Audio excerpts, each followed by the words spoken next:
Live from the studio of his parents' basement, the Have You Seen It podcast. Hello and welcome back to the Have You Seen It podcast. My name is Mason Knight. Sitting across from me is the one and only Cash Krause. But before we begin, if you guys can please be sure to smash that like button, comment below, subscribe to the channel, and hit that bell notification so we drop videos here every single day or pretty damn close to it. Also, guys, help us get to 20,000 subscribers. We're so close. It would be great to do that by the end of the year. Yeah. So with that said, Cash, what are we reviewing today? Well, Mason, what a big one. We're only a few weeks late, as in tradish here at High Sci Podcast. It has been a tradition this year, but we like to do it after all the reviews come out because we all know you guys come to this channel. We all know there's only one review that matters, and it's the this High Sci one. review. Oh my God, this movie is 20 years in the making, I believe. 30 years in the making. It's been a very, very long time in the making, but man, oh man, was it worth the wait. This is Black Adam, of course, the film that I believe, according to him, The Rock was born to play. I mean, he'll tell you, no one else in the goddamn world will tell you that. I don't know. I would have to agree with his statement. Shut up. But Rock the Dwayne Johnson will say, it's crazy. I listen to a podcast that just does like daily film news called Slash Film. It's pretty big. The guy who runs it is really well known in the industry. But I remember he talked about on a podcast recently that he broke the news of The Rock playing Black Adam 15 years ago.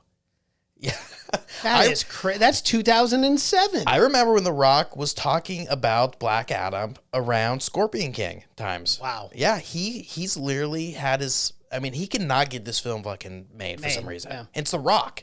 Mm-hmm. But here we are, 15 years later. DC's an absolute shambles. No one knows where they're going with this universe at all. Well, and then you have all the issues surrounding Ezra Miller and his cult. Yeah. And his strange behavior. But The Flash, according to everyone, being the best DC film, so it's absolutely handcuffed. Right now. And they're, for some reason, canceling other films when everyone's saying Flashpoint Paradox seems like the one. But according to everyone that's seen that film, it's amazing. Yeah. Which is so unfortunate. Super unfortunate. When you have a guy... When you have an actor who's super controversial. You can't move forward from it. No. I mean, you... But here's the thing. You can't cast him again. You can recast him. Right. For the majority, I would say yes, it does affect it. But for me, I've been able. Hey, look, I'm not gonna lie, guys. I've been able to separate the artist from Ezra Miller is a great actor. We can all admit he's a great actor. He is. Which sucks because I really liked Ezra Miller and everything I saw him in. Well, and we liked him back in the day too. Yeah. We need to talk about Kevin. Yes. Was a huge film with a small indie film. Tilda Swinton, of course. Yeah, loved him in that. Perks of Being a Wallflower, loved him in that. Yep. I did not know. And he was fighting so hard to play the Flash. It was. He wrote it. Mm-hmm. He co-wrote it. He was out there, which was really weird for him. I thought, the pandy affected people in different ways. It affected him in some strange ways. ways. I think people that really built their lives on socializing really took took a hit. For us guys that never leave our fucking rooms. So we were yeah. I was like, we've been doing this. Life as usual. What are we doing? We've been quarantined for the last 10 years. Yeah. We've been prepping for this. What the hell is a party?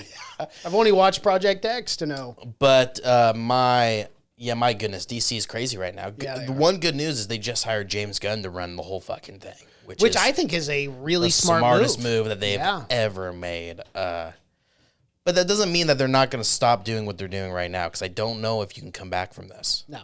It's very difficult. But of course, this movie, we'll get into it, but has a post-credit scene featuring Superman that they fired and then they rehired, and now... Which is Henry Cavill. And now he's quitting The Witcher to do a Superman movie. Yep. So... this is crazy. What's Gerald? Is that Gerald? Gerald, whatever. I don't watch it. I was never into The Witcher. I get it for people who are. But, they're recasting. I guess they're going to do Liam Hemsworth. Yeah, which is unfortunate. That show, the first season was pretty good. The second season, It's just like the people don't care about the show at all, and I think that was a big reason why he wanted out of it, because he wanted that role so fucking bad. He was into it too. He Like, loved the games, he lore. loved the Yeah. books, he knew everything about it. But they butchered that show, unfortunately. So he was fine with taking a big paycheck and being Superman again. You know, they're gonna pay him more than they'd pay him in 3 seasons combined, being The Witcher. It's so hard to turn down that money.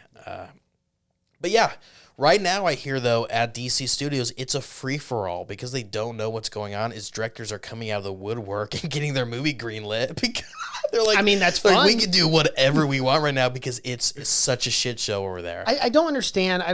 like, when you have a competitor, a rival, like Marvel has almost gotten to the point now where it's too formulaic, and it's like, it's so redundant that I'm starting to lose interest or have lost interest. Because they're in it. so successful, it ended up. Right. I mean, it's not hurting them at all, but it ended up being, to me, their downfall is that they're so successful, is they pumped out so many movies so fast. But then you look on the other side of DC, it's a wild, wild west. Well, We don't know DC what's says, I'm going going on. to do everything opposite. And by opposite, I mean, you're successful, I'll be unsuccessful. Right. People like your films, they're going to hate our films. But I think they are on the right track with Black Adam. This was a fun film. we have different opinions on We this do. film. We have drastically different Although opinions I will on this come out and say something good about it, is I did like the action scenes. Except for the Yes. third act. I hated this third act so much. I enjoyed this film so much that I dozed off for about 5 minutes. Okay. So, but I woke up and I was right back in it. I baby. enjoyed this film so much. I was late 10 minutes coming into it. So, because let me tell you, I was not excited about this one. Did I tell you my movie theater experience for this? No, of course, we're talking about it Okay. for the first time right here. It is, well, I thought maybe I did on the Fight Companion or something, but oh my goodness. Was it packed? Mine So was it was packed. Yeah. It was packed, but I was also in the movie parlor. Okay. Oh, okay. So I walk in, and I'm Smaller still early. theater. There's still commercials. I go, and I had to get one of the front couches. You know the couches, the movie Yeah, parlor. of course. Go It's up like there. living room setting for Living people room that don't setting, know. yeah. So I go up there, and it's taken. It's a mom and her son, and they got popcorn, candy. You could tell it's like the kid's birthday or something. He was so pumped. And I'm like standing there awkwardly looking at them, and they don't notice Was there me. other open couches? There was like maybe 1 or 2 open seats. Oh, but no like other open- individual yeah. seats. I've had to do that before. And so I'm like, okay, that's fine. I'm not going to make a big deal about it because I don't want to be that guy. So I went and sat in a seat. 10 minutes past the That's movie. why you don't do that. I Yeah. know. 10 minutes past the movie, someone comes in. Oh, you're in my seat. Oh, yeah, I'll go. That's fuck. I move to another seat. 5 minutes later, someone else goes, oh, you're in my seat. I'm like, fuck. I go to the back couch. The back couch, there's only one open.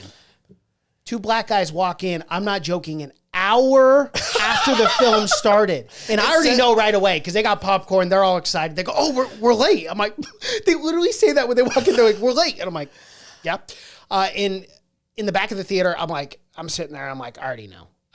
Because they're kind of looking at me like, hey, man, like, Yeah. it looks like you're in my That's why seat. you go from the very start out of my seat. I know. And I immediately was like, hey, guys. Only I in that got- setting would I do that, because I've had to do that before, because the seats are so scarce in there that you are. have to. In a big theater, I'd be like, go ahead if I could find another seat. But those are very limited They're capacity. huge. They're like 50 One seats. couch takes up a quarter of the room. Yeah. Yeah. And anyway, they were like, I was like, hey, and they're like, oh, thanks so much. I go, no, they're your seats. No problem, guys. So eventually I'm standing there because I don't know where an open seat is. It's dark at this point. So I'm standing like a creep watching this movie for like 3 minutes. And then I'm like trying to peek around. I'm like, okay, there's 1 seat left over there. So I went and sat over there. But so yeah, every 15 minutes I was moving around. Well, and then I ended up falling asleep. I came 10 Took a minutes little late, nappy nap. and I even asked the guy, I was like, did I miss anything? And the guy goes, no. And he thinks about it. Not anything important. Yeah, and he's like, I'm like, well, has the film started? He's like, it started about 10 minutes ago. Yeah. I was like, well, do you think I'll miss anything? He goes, no. He goes, go ahead, go inside. He probably said the same thing to those guys that came in an hour late. Right. They're like, did we miss anything important? He goes, Well, they actually asked me that. They go, hey, did we miss anything? And I Say, said, well, it's "Nah, just that's getting it." ramped up, man. I mean, we're an hour in. We're boys, just getting take your ramped up. seat and buckle in, because it's going to get good. Yeah. They're like, can you catch me up? I go, The Rock. And they said, say no The more. Rock. Have you seen a Rock film before? They're all the same. It's him. He's up here. Literally him. There he is. Not a Hobbs character. or Shaw. Which one Hobbs is and he? Shaw. I think Hobbs. He seems more of a Hobbs than a Shaw. Really? Yeah. Yeah. Shaw does sound like a British guy. Yeah. For sure. But yeah, man. So you didn't love this film, is what you're telling me? No, I actually had a lot of fun with it. I just snoozed off for 5 minutes because I was extremely tired. Okay. But I did fall asleep in the third act. The reason why I bring it up is because the third act, I will agree with you. It's abysmal. It was not great. It becomes a very generic, very generic DC film, I have to say. Yeah, which is not good. But yeah, man, I loved. I'll start off by saying something I loved about it because we're already deep into this and we haven't talked about the film yet, which shows you what a great film this was. Yes. I love the Justice Society. I thought they were fucking That was very a good, cool. Yeah, I like I loved that. all the Dr. Fate was fucking awesome. I thought Pierce Bronson was a treat. I love Pierce Bronson, man. But Dr. Fate was fucking cool. Hawkman was cool. Hawkman, I believe. Adam Man or whatever. Adam Smasher. Adam Smasher, sure. Yeah, he was, I thought, underused for being a giant dude, for not doing a whole lot. But Dr. Fate and Hawkman was fucking awesome. They have a cool dynamic and relationship through the whole thing. Dr. Fate, I thought, was super fucking cool. He was like super powerful, super cool character. Kind of like a Doctor Strange, obviously. Well, and that's actually why I enjoyed this movie. I actually enjoyed it. Like, I would give it a positive rating. It won't hit my top 10 or anything like that. I was being hyperbolic and funny. But what I will say is I enjoyed the first two acts a lot. Hawkman. I enjoyed how different it was in the sense of kind of this Black Adam character, which I know is historically an anti-hero, but it was nice to see that displayed on film. And like, I just enjoyed the first two acts and the story and the build up to it. Yeah. The third act was lackluster. I completely agree. And then it kind of turned into that generic superhero, but I enjoyed that journey up into that. I thought all the story elements were just very boring and just did not have me caring at all. His whole story of his family and whatnot, and just The Rock giving they killed my whole family. And just delivering that line with zero emotion is just head-scratching to me. He just doesn't have to. You know? I'm guessing he's so charismatic behind the scenes that he can get away with it. But once he's on camera, he doesn't have that same charisma he has in real life, I feel like. But that's the thing. It is Arnold Schwarzenegger in the 80s. It is Bruce Willis in the 80s and 90s. But Arnold, it's these actors that... But they knew their lane, though. Arnold knew his lane. He knew that he could, and he knew he couldn't talk. And Arnold also... English, like his third language. He was doing his best. Rock's got no excuse when it comes to that because he really tries to put himself in more movies where he's got to give emotional performance. And this movie, Black Adam, is not charismatic at all, which is not playing into his strength at all, which is because he's extremely charismatic. Yeah. And this guy is not. It's The Rock acting uncharismatic, which hurts. Which is really hard for him to do. But he's doing his best, and man, he does it. Because Black Adam has zero character in him at all, dude. He's like a robot walking around. I kind of like the story, though, because I am not familiar with this character, Black Adam. So it was kind of I kind of went in blind. But I did like that aspect where I like the twist there, which I'm sure everyone knows his backstory, but I do not. The twist of him actually being the father and not the son. I like that. Yeah, I mean, that may be in the comics, and I don't know enough about it at all. But I didn't love it, honestly, of how they set it up and how quick it happened, too, where it's like his son becomes the Black Adam, just Adam, Teth Adam is his name. He doesn't become Black Adam until the last 5 minutes of the movie. When they never even actually say it. It's just the end card that gets shown at the end. Oh, yeah. Because there's never... to me, the writers could not write a way. And I was thinking of a million ways for him to come upon the name Black Adam. Right? Because at one point they talk about where it's like, you don't need to be the light. Sometimes you need to be the dark. And then I thought it would have been, that's why we call you Black Adam. Right. Never, not one time. Not one time. And the kid in this movie sucks so bad. I gotta say, I don't like being too hard on child actors. It's a rough biz. It's a rough biz for those child actors. But he sucked. I thought everything. But he sucked. But I thought everything he tried to do. Whereas like he was supposed to be like he's like 18th build, but he's like the main character for sure. But like he was supposed to be like the force that starts this rebellion and like the town and whatnot. I thought let's be honest, there's soldiers invading your town. You say one smart thing, these guys are just popping you in the head. There's no law there. That was comically bad. Retarded. I'm not joking. That scene was so dumb. That was one of the dumbest scenes I had ever seen in film. And I laughed out loud in the theater. I swear to you. And maybe that's why I enjoyed this film so much. Because the comedy elements, priceless. So there's this big long written thing. as a comedy. Dude, oh my God. This kid, he gets up there. And like this actor is not like giving a speech. Like it was like, he's like, hey, everyone. He's giving it, but he's not selling. Oh, no, he's not selling it at all. I don't know whose uncle he's a producer. Oh, that's some nepotism. My guy, there was some nepotism. This kid was horrible. I got to look at his acting background. was bad. It was not good. But the dialogue was bad too. That was written for him. Sure. The dialogue was bad, but his performance was worse. Yeah. But no. So, oh my gosh. So he gets up there and he's like, yeah, we need to do this. And just this guy out of nowhere, he's like, yeah, we need to go out there and protect it. And they're like, yeah. And then they go, so it's this they like sticks and twigs. Right. It's this big old thing, right? These demons come and attack. 15 seconds later, they're all dead. It's like, why did we even need that scene at all? There was no like casualties for the humans. There was no. Maybe they were trying to stretch this baby out as long as she goes. 100%. I don't know why. That scene, that whole thing, it was terrible acting, terrible. Any story element that didn't directly involve Black Adam sucked. Yeah, sucked and bad. That was comically like so tropey, so bad. Yeah, and I was like, they had to have added that to be funny. And you can tell they're trying to do the Marvel thing where it's like they gotta have one fat comic relief character, which is the brother, but they're not selling it. They're not dedicating themselves to this. It's not enough to copy it. You gotta have some genuine feeling in the writing. The funny moments that I actually enjoyed though was when, and I know it's such elementary humor, but after like the fourth time Black Adam walked into a room and just walked through a wall. Yeah, I enjoyed that. Yeah, that was funny. Like that was funny to me. He would not use a door. Yeah, I thought that was very funny. Yeah. But no one capitalized on that joke, I felt like. Mm-hmm. I felt like someone could have said, hey, use it. We got doors. Or Pierce Brosnan did that last time. After the fourth time. Pierce Brosnan was the only level-headed character in this fucking movie. Mm-hmm. Yeah, I mean, he was the only one. I got to feel maybe he wrote his own character and dialogue, but everyone else.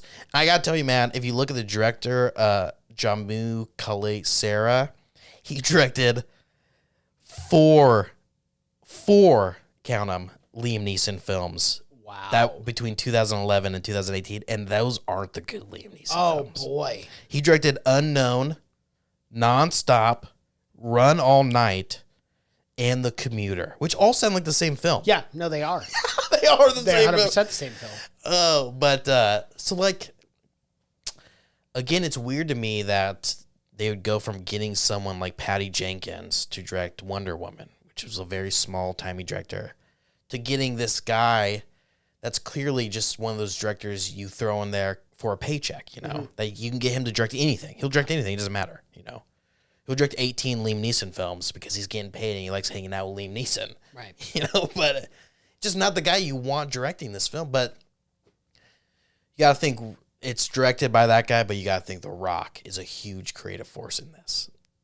In driving this film. It's literally $6 or $7 productions. He's a producer. Mm-hmm. I think he's an executive producer. Yeah. So I really and obviously it was a passion project for him. If he's been talking about it since 2007. But let me tell you, The Rock, he ain't a screenwriter. He's a guy you want. He's a guy you want at your party, but he's not the guy you want making the creative decisions. I got film. It's just. It's not there, and I think that's where it suffers. The action is good, but it's the same action. It's kind of the same action that we've been seeing throughout the DC films, and it suffers by not being rated R. They do get away with quite a bit, but an anti-hero film to me where Black Adam, where the entire premise, the entire tagline and everything and all the advertisements, everything was like, we don't kill. And then every tagline was, but I do, or whatever he says. He goes, well, I'm not one of them, and he's killing a lot of people, but I need rated R deaths then. Yeah. I need to see him smash, and he does smash a lot of people. He does. But it happens off screen a lot. Yeah, and I could tell that initially they did for sure very borderline rated R content, like especially when the demon gets ripped in half. Yeah. Like there were some scenes where I was like, man, is had never- you had made this rated R, it probably would have been, actually no, I know it would have been a lot better. Yes, but the worst thing you can do is go half in, half out of a rated R film. 100%, yep. And then at the very end, they go, no, this film's rated R, even though we kind of made it soft. And then you got to edit even more out, and that really hurts the best part of this film, which is the action scenes. Yeah. But yeah, and I hated the generic bad guy at the end. I hated the design. I hated the CGI. He just became a super generic Demon. devil. Yeah. Which is stereotypical of what DC does. I mean, look at the original cut of Justice League and how Yeah. generic that supervillain was. Well, look at the Man or Superman versus Batman or whatever. You had Doomsday. Yeah. One of the best you turn him into Doomsday- a generic monster. Yep. A generic Frankenstein monster that dies immediately. They had what's the gangster's name in the DC one? Is it Pinhead? Or is that Marvel? The gangsters in Marvel is the Kingpin. I thought there was one. Pinhead's from Hellraiser. Hellraiser. Yeah. After I said that, I was like, that's Hellraiser. My mind's still on Halloween. I know. Happy Halloween, everyone. Yes, for sure. But I don't know. Anyway, yeah, I thought there was a gangster in the DC comic books, but maybe not. Maybe I am thinking of Kingpin. There is a lot of gangsters, but Kingpin is always the one that comes to my mind. And There's a that's giant Marvel. guy with giant shoulders in DC. No? It's Kingpin, I think you're thinking of. Oh, okay, maybe I am. You're just describing Kingpin. Okay.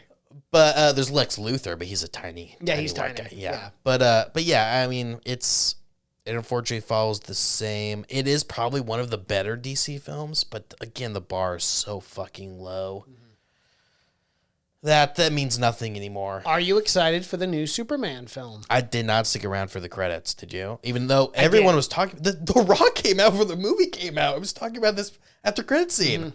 Yeah. Just an odd choice, Dwayne. Well, not only that, but it was a very generic after credit scene. Which But it was everyone's still, saying, yeah. But I mean, it was still like led up to, oh my God, a new superhero film, so.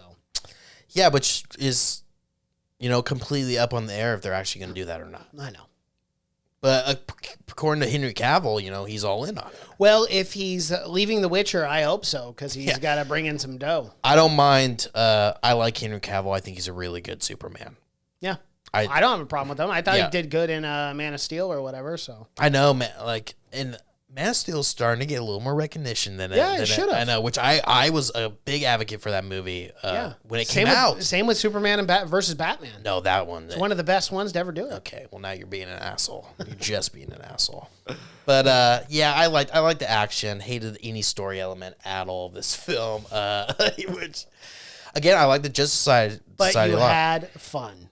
I don't know if I would say I had fun. Okay. Well, I had fun with this. Here's the things I took away. I want to see Aldis Hodge as a standalone Hawkman movie. Mm-hmm. I thought he did really good. I guess we're not going to get a Dr. Fate ever. No. Spoiler alert, he sacrifices himself in this. He does.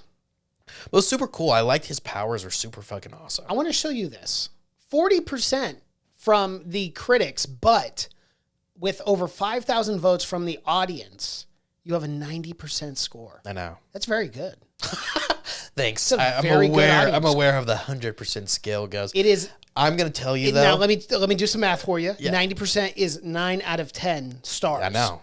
Yes.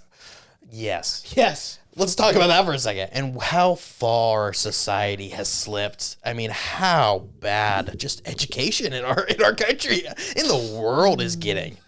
That means a majority of 5,000 people gave this movie 9 out of 10 stars. Yes. The rating I would give Shawshank Redemption. The rating I would give Citizen Kane is the rating 5,000 people are giving Black Adam. Well, Cash, there's specific genres people enjoy. These people are allowed to vote. They're allowed to drive. They are. They're allowed to reproduce. They're allowed to buy guns. They're given guns.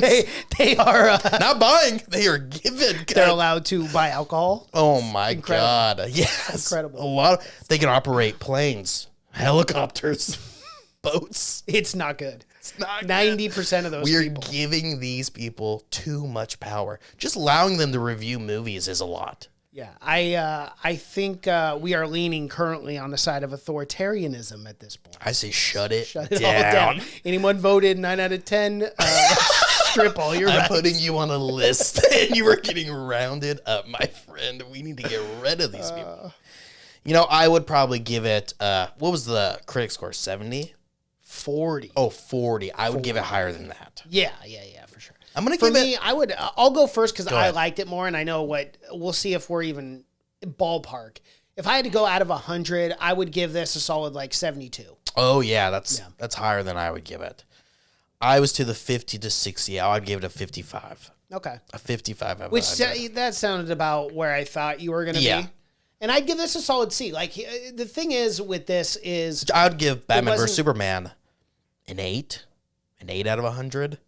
So this shows how much... okay, I see what you're saying. This shows how much... Yeah, 8, not 8 out of 10. Mm-hmm. 8. Yeah, I was like, hold up. 0.8 out of 100, which shows you I did like this film a lot more than that. Yeah, I'm glad you clarified because I was about to take your guns away from you. Okay, let me tell you. Don't take my 6 shooter. I don't... It just wasn't worth The Rock waiting that long for sure. But what do we got for money made? So budget 185 to 200 million. Barely made it back. 250 and that in the is box office. That is global too. That is rough as well.